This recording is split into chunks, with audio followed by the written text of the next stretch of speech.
Elle l'emmaillota et le coucha dans une mangeoire, car il n'y avait pas de place pour eux dans la salle commune. Marie continue au cœur de nos vies à faire le même geste. Elle dépose Jésus dans la mangeoire de nos cœurs, dans la mangeoire de nos vies. Et par là, elle nous dit où le trouver. Elle nous dit où se trouve son enfant.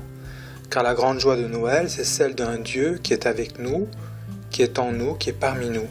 Mais où se trouve-t-il?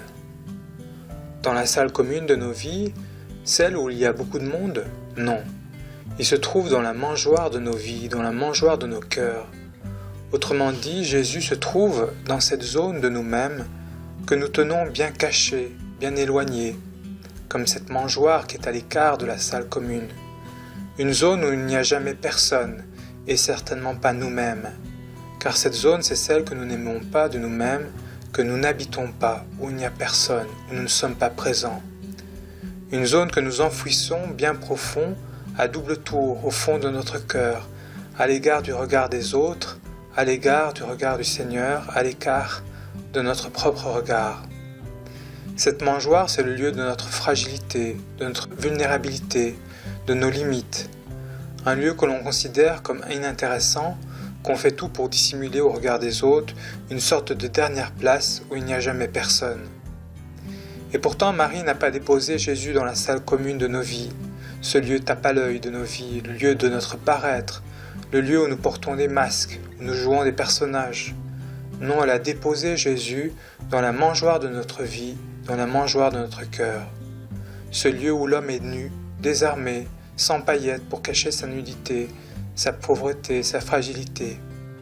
Elle l'emmaillota et le coucha dans une mangeoire, car il n'y avait pas de place pour eux dans la salle commune. Cette phrase paraît moins anecdotique quand on reconnaît que cette mangeoire, c'est nous, et qu'on comprend que c'est là le lieu du rendez-vous véritable avec Jésus. C'est une grâce de reconnaître que nos lieux de plus grande fragilité, ceux que l'on passe son temps à contrôler, sont habités par une présence. Pour s'ouvrir à cette présence de Jésus dans la fragilité de notre vie, il faut un amour plus pur, plus décentré de soi-même. Il faut un amour qui s'étonne, non pas de ce que Dieu fait d'abord pour nous, mais qui s'étonne qu'il soit là, présent, au cœur même de notre vie. Comment se fait-il, Seigneur, que tu es dans ces lieux que je n'aime pas? Pourquoi es-tu dans ce lieu qui me paraît en rien enviable, ce lieu que je fuis? Jésus n'est pas dans la salle commune de nos vies, le lieu de l'apparence, des jeux de rôle, des masques du bling-bling, où l'on parade devant les autres. Non, il est dans nos mangeoires. Ce n'est pas facile de reconnaître cette présence du Seigneur dans nos lieux de fragilité, car nos lieux de fragilité sont des lieux que l'on contrôle. Et à force de tout contrôler, de tout maîtriser, on finit par ne plus reconnaître cette présence de Jésus qui est là. C'est pour cela qu'il faut un amour plus pur, un regard de foi pour reconnaître cette présence qui nous habite et qui, par le don de sa présence et donc de son amour, nous donne d'habiter notre fragilité, nous donne d'habiter au cœur de notre fragilité l'amour de Dieu et donc aussi celui des hommes.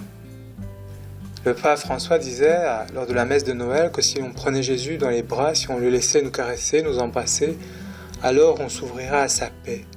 Mais dans le fond, c'est la même idée qui est là derrière.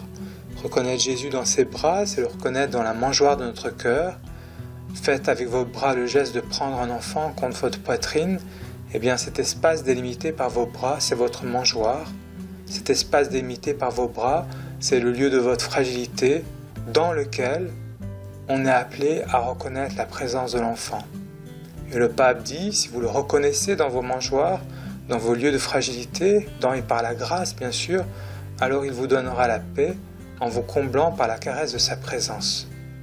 Oui, à Noël, Dieu est parmi nous, il nous visite, mais Marie ne le dépose pas n'importe où, elle le dépose dans la mangeoire de nos vies, elle l'emmaillota et le coucha dans une mangeoire, car il n'y avait pas de place pour eux dans la salle commune.